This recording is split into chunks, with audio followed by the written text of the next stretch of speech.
Hi, I'm Karen and I'm a textile and visual artist. I've worked as a community artist for over 10 years.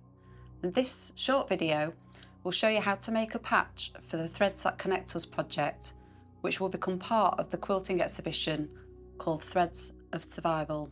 This exhibition will be stopping here in Rotherham during May this year as part of its UK tour. This is a collaborative project and is suitable for first-time stitchers and highly skilled stitchers, and it's a fabulous and free opportunity for you to start 2023 off with positivity and also to become an important part of documenting history in the true community tradition of quilting. Inside your box, you will find your double-sided patch. You'll also have a paper template, which you can use to draw your design on. There's also a sheet of carbon paper, which you can use to transfer your design from paper to fabric. You've got your permanent fabric pen and a scrap of white fabric, which you can use to test your pen on. You've also got some embroidery thread, which is DMC. You'll have 6 different colours in your pack. There's some hand sewing thread. This comes on a spool just so it fits nicely into the pack. And then you've also got a variety of different fabric pieces for appliqué or for adding colour, texture and pattern onto your patch. And finally, there's a sheet of instructions which you can refer to as well. In addition to the pack contents, you'll also need your own sewing needle, scissors and a pencil. In this pack, you'll get one of these 4 different shaped patches. They're all around about 15 centimetres in size.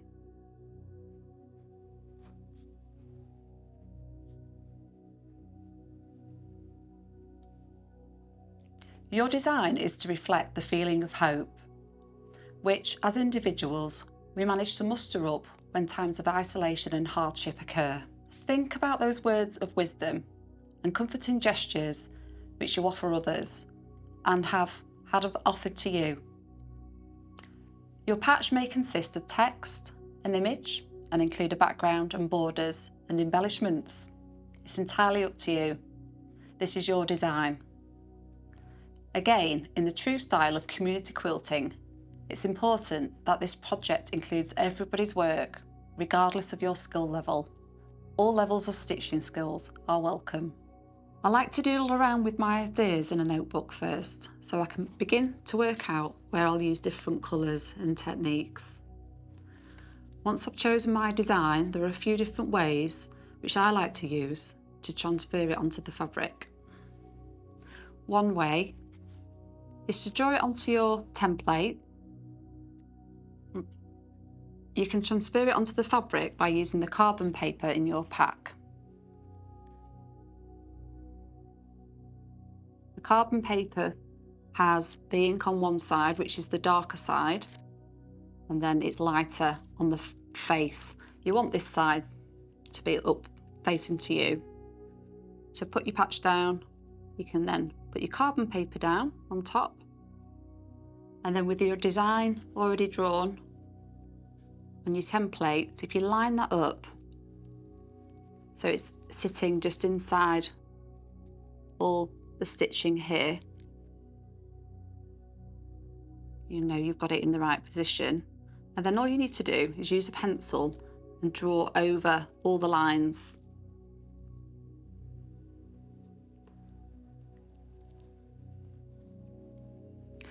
So once you've drawn over all your lines, lift up your carbon paper. You should have an outline on your fabric.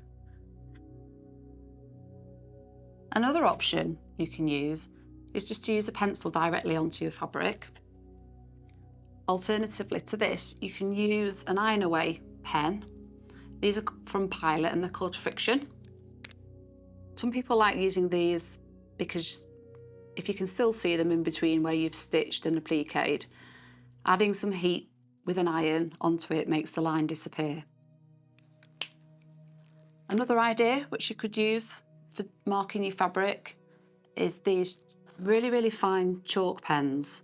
These are lovely to use on darker coloured fabrics that don't show up on white fabric. And as you can see, it's just a chalk line which can really easily be dusted away.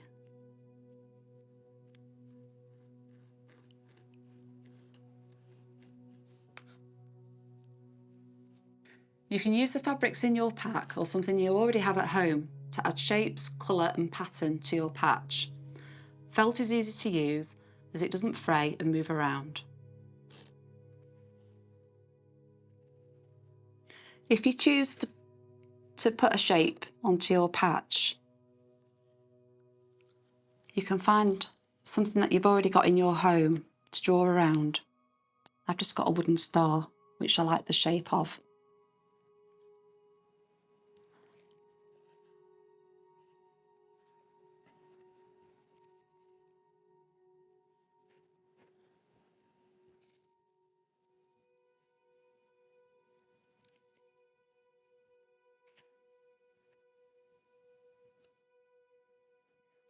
There's a couple of ways you can attach your applique shape onto your patch. One way, which I like to use, which is quite quick and easy, is just to use a bit of glue stick. Try and put it on the back of the shape in areas where I won't be adding any stitching. That way it just prevents getting a sticky needle and getting in a bit of a tangle. But I just put little tiny amounts on, which will hold it in place just for enough time for me to be able to then add my top stitch in, or whipping stitch, or whatever type of stitch I want to add around the edge. Another way I like to fix a fabric piece into place before I add top stitching is to use long, loose running stitches, known as basting stitches. As they're long stitches and no knot is tied at the end, they're nice and easy to remove afterwards.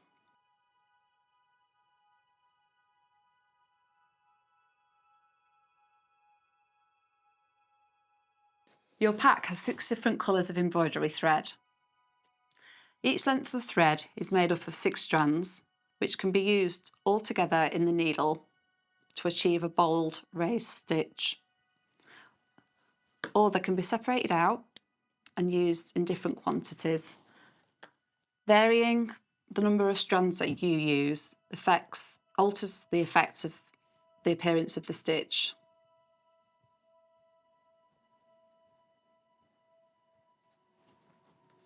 For example, on this patch, I've used 6 strands, whereas on here and here, I've just used 2 strands, where you get a much finer appearance. And here, I've just used 1 strand.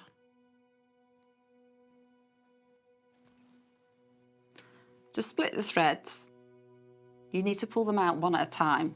So if you're going to use two strands of thread, you just need to separate the end gently and take them out one at a time. As you can see, it's all bunching up on the other side, which is completely fine. So that's your first strand. Just straighten it back out again, then go back in again. Pull out your second strand. That's to go with that one. Straighten that back out. Leave that to one side, or you can put it back onto your card bobbin. Then these 2 strands, smooth them together, and you're ready to thread them on your needle. You're going to get rid of that frayed end. There you go.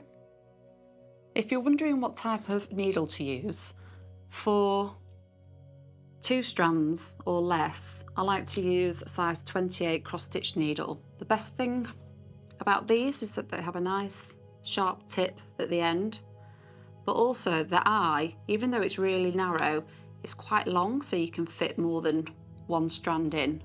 But I tend not to fit more than 2 in when I use them. The easiest way to get your thread through the eye is to use a needle threader. So just pop your needle threader through your eye, which creates that big nice triangle area for you to get your thread through, and then you can just pull it back through.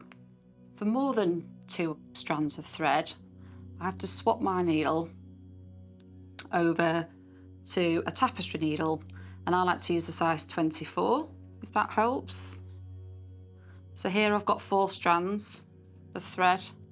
Again, these needles are really narrow, slightly blunt, but they also have, again, a nice long eye here, so you can fit all your 4 strands, or 5 or 6 strands into that eye.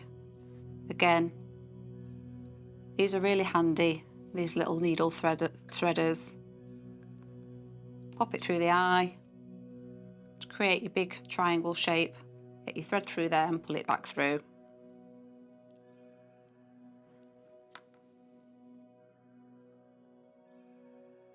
On this patch, I've used a permanent fabric pen to add colour into the background.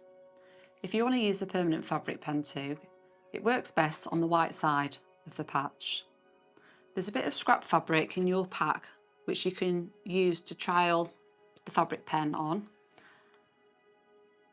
I like the thin end, but there's also a lovely fat end as well for colouring in the centre.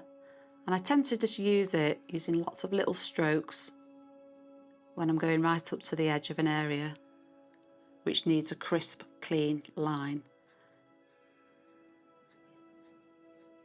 Adding the colour in little bits like that avoids the ink from spreading out of the area you want it in.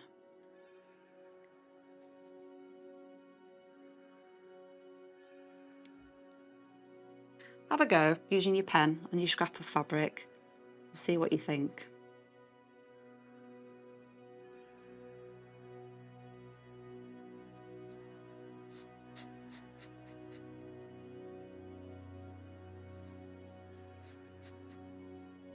There we go. The type of embroidery stitches you use are entirely up to you. If you're new to stitching, just think of every stitch as a variation of a running stitch. Here I'm using a split stitch, and I'm just going to be finishing off this little bit here.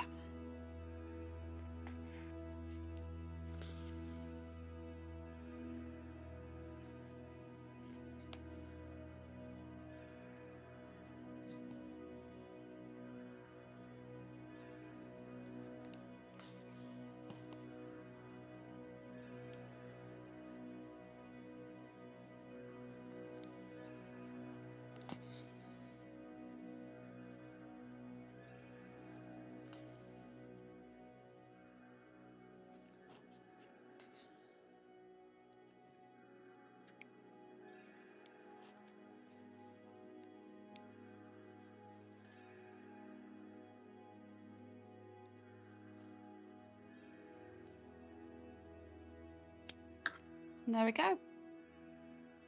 If you like using acrylic paint, you can use paint on your design.